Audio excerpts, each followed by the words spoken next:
नमस्ते दोस्तों, आज हम शीतला सप्तमी की कथा सुनेंगे। एक गांव में ब्राह्मण दंपति रहते थे। उनके 2 बेटे थे और दोनों की ही शादी हो चुकी थी। उन दोनों बहुओं को कोई संतान नहीं थी। लंबे समय के बाद उन्हें संतान हुई। इसके बाद शीतला सप्तमी का पर्व आया और इस अवसर पर घर में ठंडा खाना बनाया गया। दोनों बहुओं के मन में विचार आया कि अगर हम ठंडा खाना खाएंगे तो बच्चे बीमार हो सकते हैं। दोनों बहुओं ने बिना किसी को बताए 2 बाटी बना ली। सास बहू शीतला माता की पूजा की और कथा सुनी। इसके बाद सास शीतला माता की भजन गाने लगी और दोनों बहुएं बच्चों का बहाना बनाकर घर आ गई। दोनों से घर आकर गर्मा गर्म खाना खाया।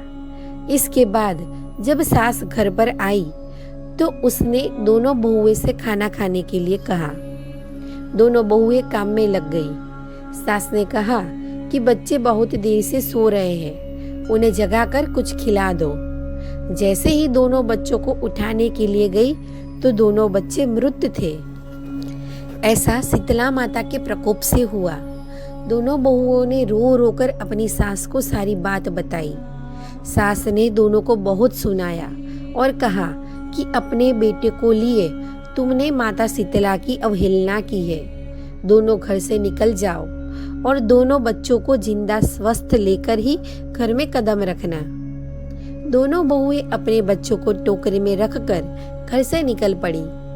जाते जाते रास्ते में एक जीर्ण वृक्ष आया जो खिजड़ी का वृक्ष था।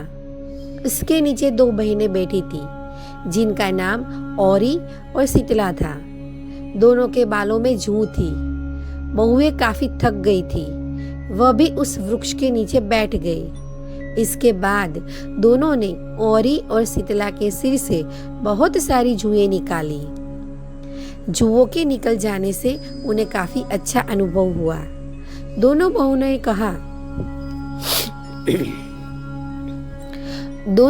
ने कहा कि अपने मस्तक में शीतलता का अनुभव किया। कहा, तुम दोनों ने हमारे मस्तक को शीतला किया है, ठंडा किया है, वैसे ही तुम्हें पेट की शांति मिले।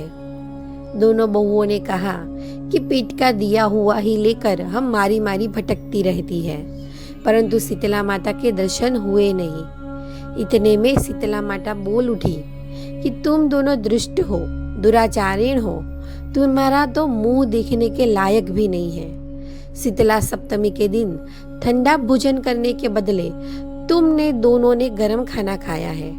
इतना सुनते ही दोनों बहुओं ने शीतला माता को पहचान लिया। दोनों माता शीतला से वंदन करने लगी। दोनों ने कहा कि माता, हमें माफ कर दो, हमने अनजाने में भोजन कर लिया। हम दोनों आपके प्रभाव से वंचित थे, हम दोनों को माफ कर दो। हम दोनों फिर से ऐसा काम नहीं करेंगे। दोनों की बातें सुनकर माता शीतला उन पर तरस आ गया। उन्होंने दोनों बच्चों को जिंदा कर दिया। इसके बाद दोनों बहुएं अपने बेटे को लेकर घर लौट आई और उन्होंने बताया कि उन्हें शीतला माता के दर्शन हुए थे।